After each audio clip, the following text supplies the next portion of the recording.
Ang isang lingkod po ng Diyos hindi nawawalan ng pag-asa. Kung halimbawa wala ng taong tutulong sa iyo, meron pang isang natitira. Meron pang isang Diyos na mas nakakaunawa ng lahat ng bagay kaysa sa kanino man tao.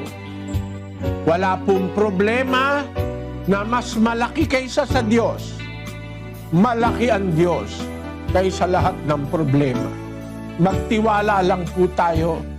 Humingi tayong may pananampalataya. May Diyos. Meron siyang magagawa. Meron siyang maitutulong. Sa pamamagitan ng wika ng panalangin at daing na may pagpapasalamat, ipakilala ninyo ang inyong mga